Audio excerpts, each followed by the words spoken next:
The John Lennon mystery finally solved, and it's not good. John Lennon was born John Winston Lennon on October 9, 1940 in Liverpool, England. Lennon's early years were filled with both sadness and creativity. He was raised mostly by his Aunt Mimi. After being taken away from his mother Julia, John felt really sad at a young age. Julia, who he had started to get close to again when he was a teenager, died in a terrible car crash in 1958.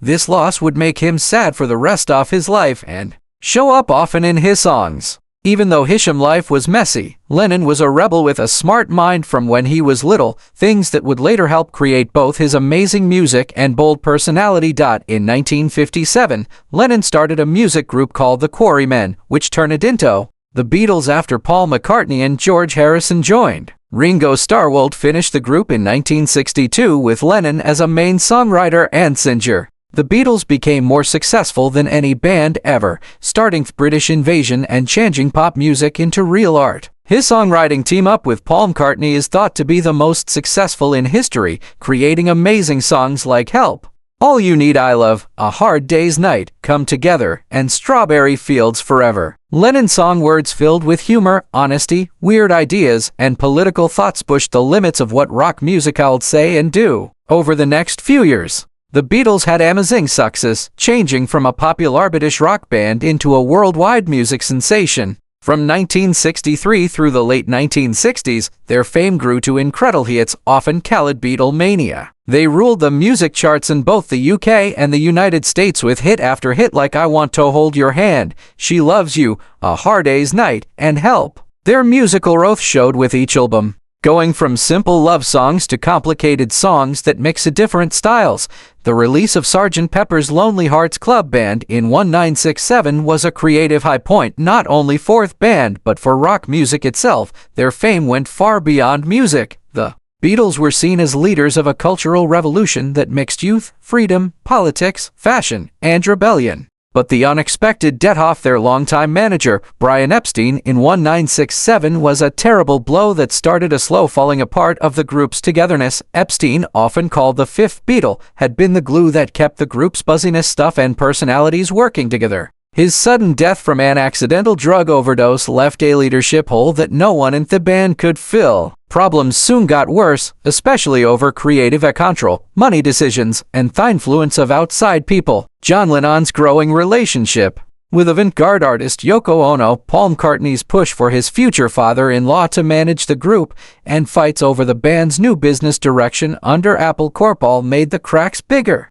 What had once been a tight brotherhood of four musicians began to fall apart under the weight of fame, different ideas, and personal wants. By 1969, John Lennon made the big decision to leave the Beatles. Though his leaving wasn't right away made public, his relationship with Yoko Ono had become the center of his life both personally and artistically, and he began to explore a musical identity apart from the band. Lennon's final year with the Beatles was stormy. The Let It Be sessions were ruined by obvious tension, and all the Abbey Road showed the group's genius on last time. It was clear that their days as a unit were numbered. Lennon's announcement to leave came in a private meeting in September 1969, although Paul McCartney would be the one to publicly announce the band's breakup in April 1970. After leaving, Lennon started a very personal and often politically charged solo career. His first solo album, John Lennon Plastic Ono Band, released in 1970, was a raw and emotionally intense work. Giving up the fancy production style of Beatles, the album showed Lennon at his most stripped down and vulnerable. With songs like Mother, Working, Class Hero, and God, Lennon dug into his painful childhood, disappointment with fame, and rejection of religious and cultural institutions. The album was praised by critics for its honesty and simple style, marking a bold artistic rebirth. Each led the world a different Lennon, one not worried about pleasing fans or chasing chart success, but instead obsessed with self-discovery and truth. During the mid-1970s, Lennon chose to step back from the spotlight, entering what he called his house husband phase. He and Yoko welcomed their son Sean Lennon in 1975, and John made the conscious decision to put his music career on hold to focus on fatherhood, a role he had largely missed with his first son, Julian. Lennon spent this time cooking, reading, and enjoying a quieter life away from public attention in their New York City apartment. However, this time was also marked by personal struggles, including his well-documented problems with drinking and wild behavior.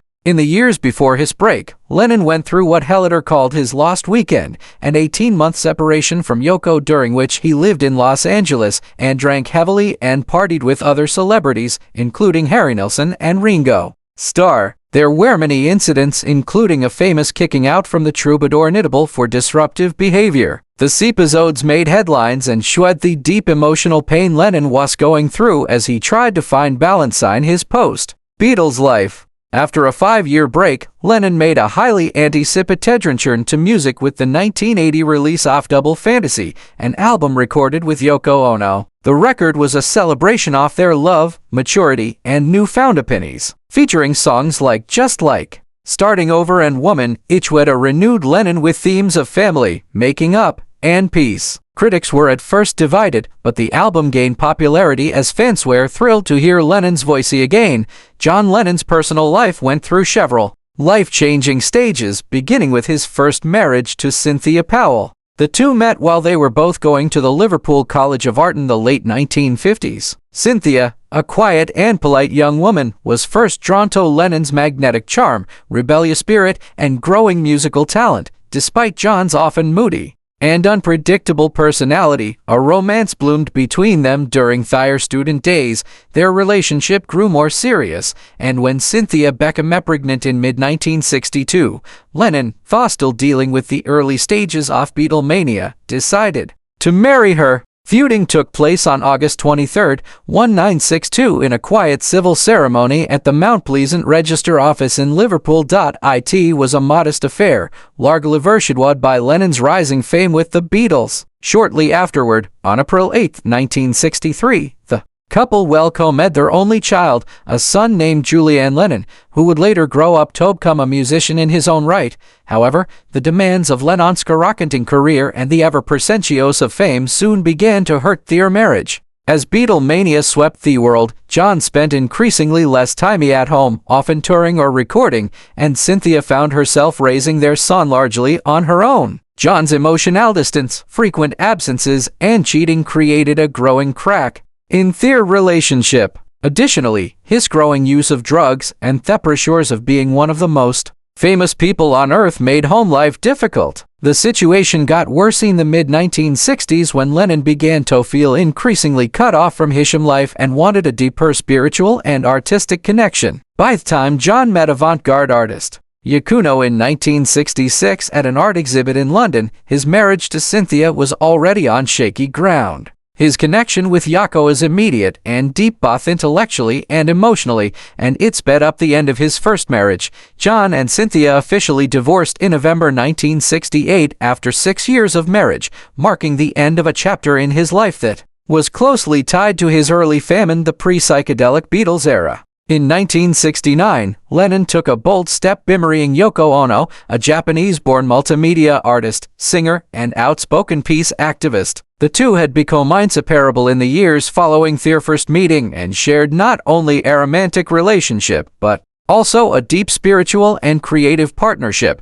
Their marriage took place on March 20, 1969 in Gibraltar, and it became a symbolic union that went far beyond traditional marriage. It marked the beginning of a new phase in Lennon's life, one centered around radical self-expression, social activism, and personal reinvention. Together, they famously spent their honeymoon staging a bed-in for peace in Amsterdam, using their marriage as a platform to promote world peace and protest the Vietnam War. Their relationship was often controversial, with many fans and media outlets blaming Yoko for influencing England's increasing separation from the Beatles. However, Lennon insisted that Yoko was a source of inspiration and strength, encouraging him to pursue solo projects and more avant-garde artistic appreciations. Their union bore fruit notably in creative collaborations, but also in the form of their only child, John Lennon, born on October 9, 1975, coincidentally John's 35th birthday. Unlike with Julian, John made a conscious effort to be a present and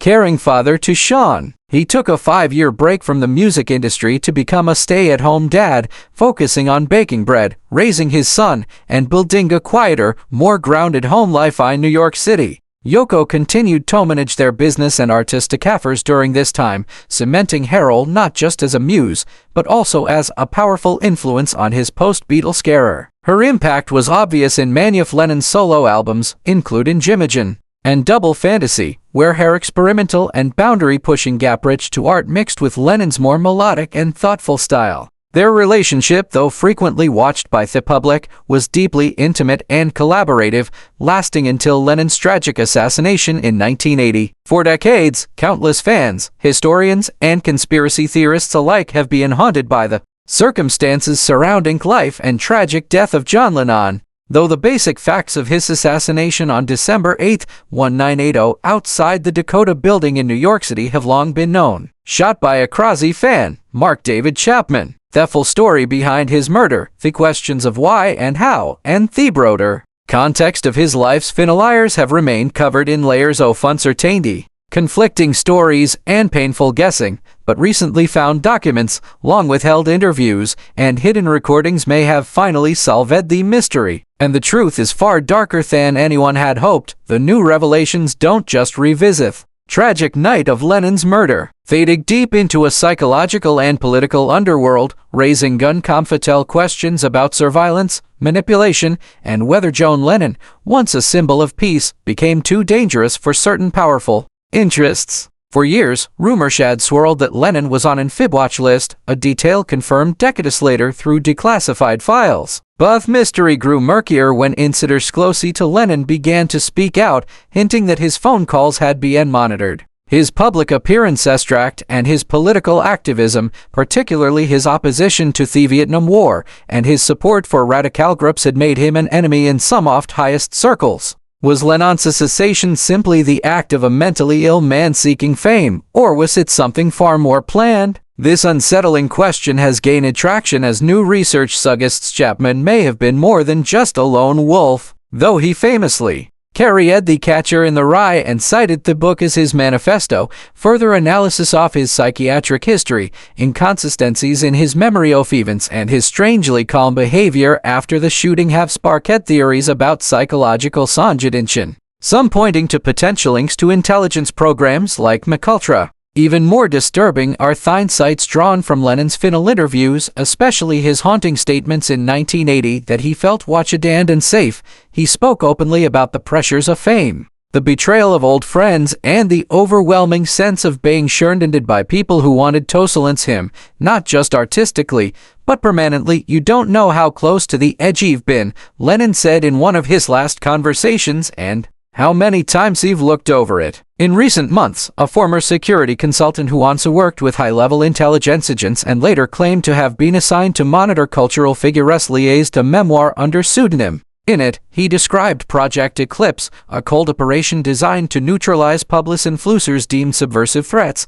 Though he never named Lennon directly, the timing, descriptions, and targets align eerily with Lennon's activities in 1970s and early 1980s. If this disturbing narrative is even partially true, then the tragedy of John Lennon's death extends far beyond the loss of a musical genius. It becomes a grim reflection of how institutions may seek to silence the voices that challenge him most. Lennon, who once sang, "Give a peace a chance," might have paid the ultimate price for doing just that, while the official record will likely never confirm such suspicions outright. The mounting evidence forces us to consider what we thought we knew. The mystery of John Lennon's death, once thought to be a tragic but isolated event, now appears as a complex web of politics, paranoia, and power. And as that web becomes more visible, one thing is increasingly clear. The truth finally surfacing after decades in the dark isn't just unsettling. It isn't good.